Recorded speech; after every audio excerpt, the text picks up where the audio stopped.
Welcome back to the shadows. Tonight the darkness continues. The handsome guy in front of you is called Ethan. Due to his average appearance, he struggled to pass interviews. He was desperate and returned to his rented house, only to find the door lock wouldn't open. It turned out he owed the landlord $500 in rent for the last 2 months. As he stood there, stuck in thought, another misfortune struck. He received a call informing him that his father had passed away. 6 years later, Ethan returned to the same house. Now only his mother lived there.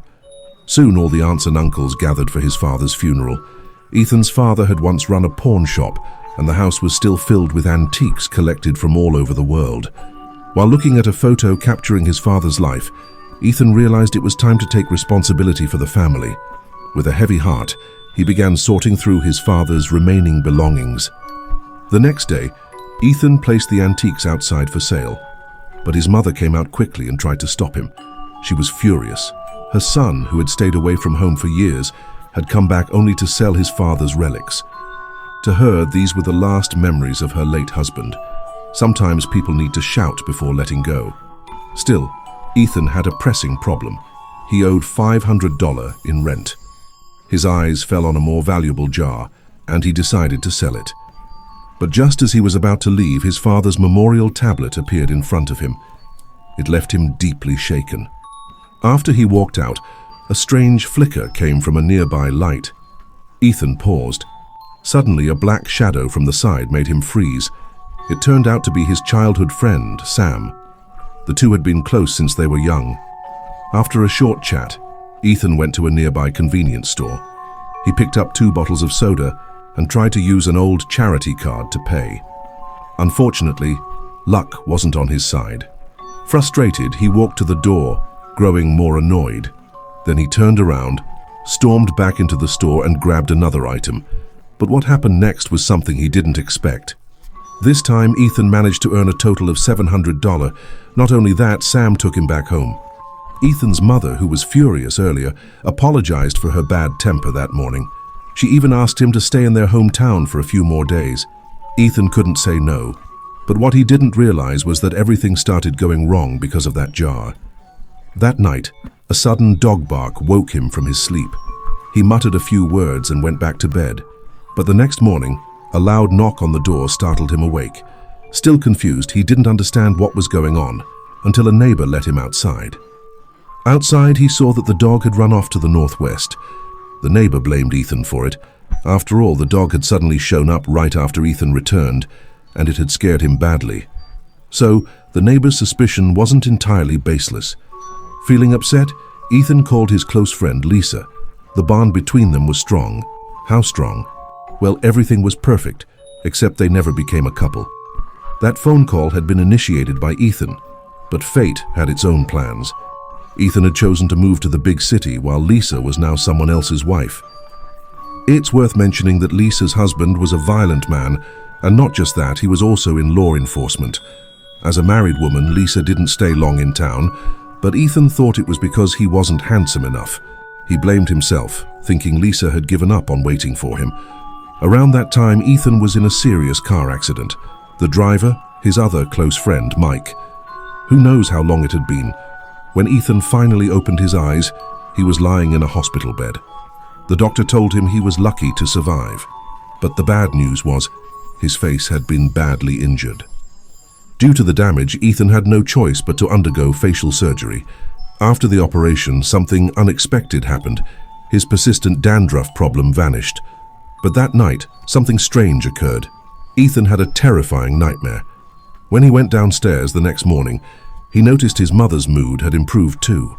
Everything around him seemed to be getting better. So, feeling uplifted, he shared the news with Lisa. They even had a small disagreement.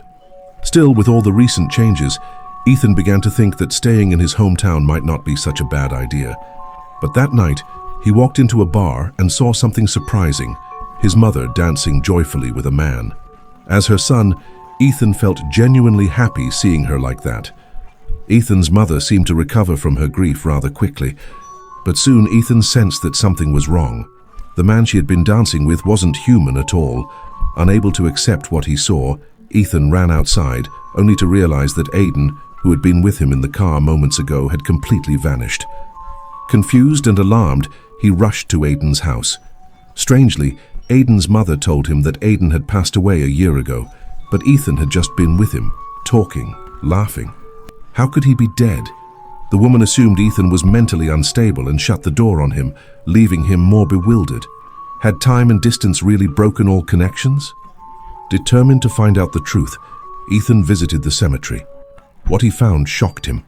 Not only was Aiden's grave defiled, but Aiden himself was sitting beside it, calm as if nothing had happened.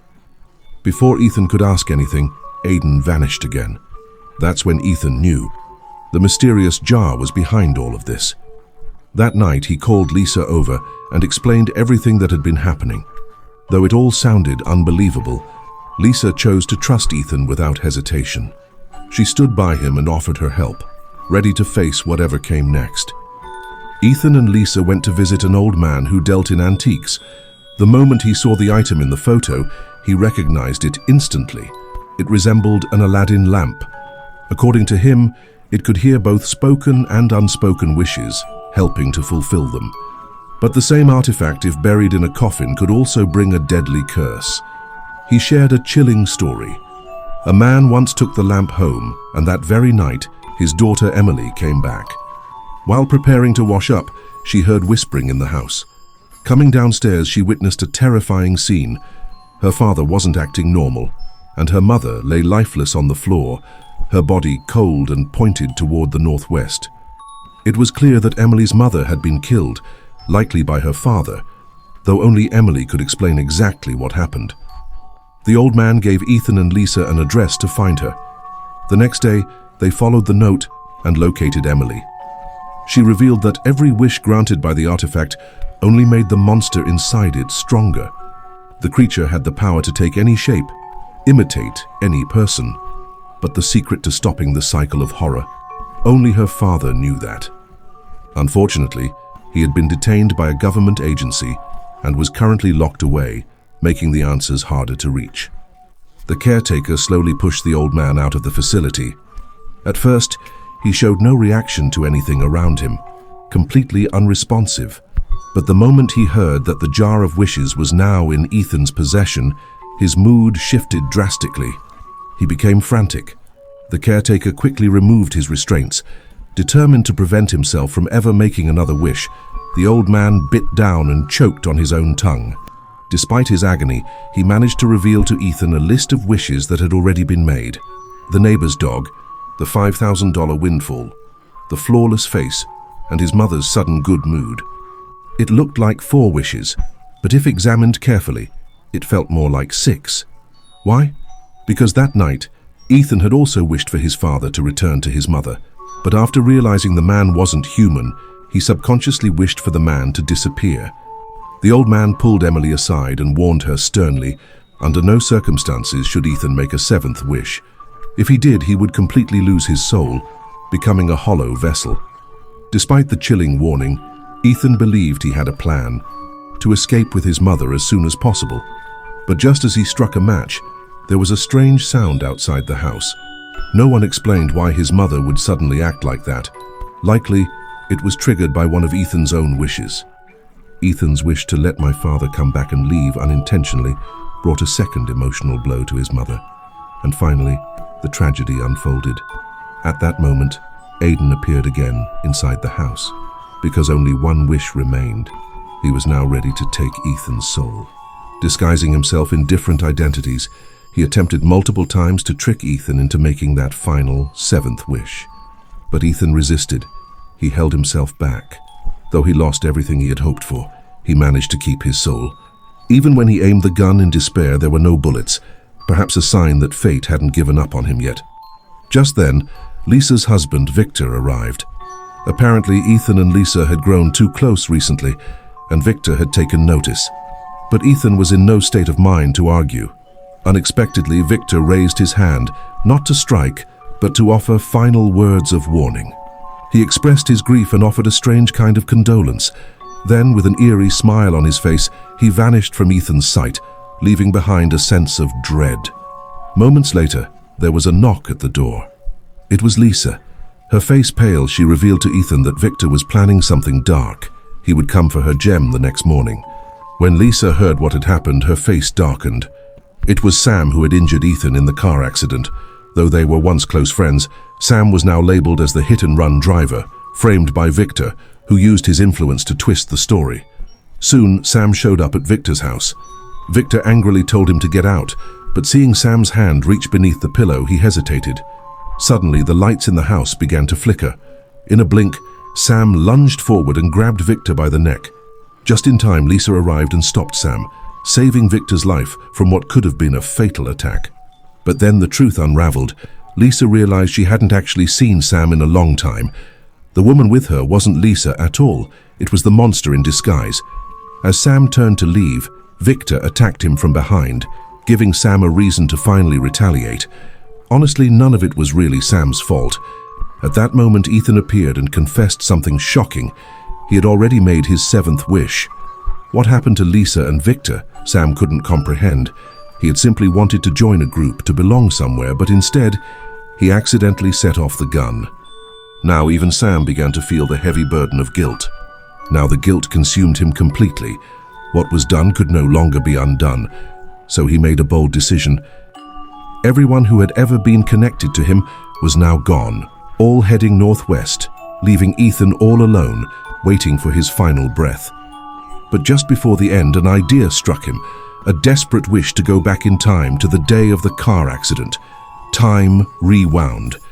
In that exact moment, Ethan had no signs of life, but suddenly he woke up in bed, gasping. Was it all just a nightmare? He sat in silence, relieved, until he noticed something terrifying. Not long after, his mother passed on Ethan's old belongings. Among them, the jar. And that jar was now in Lisa's hands. And that is the end of the story. If you enjoyed this mysterious journey, don't forget to like, comment and subscribe for more thrilling stories every week. See you in the next video. Stay curious, stay safe.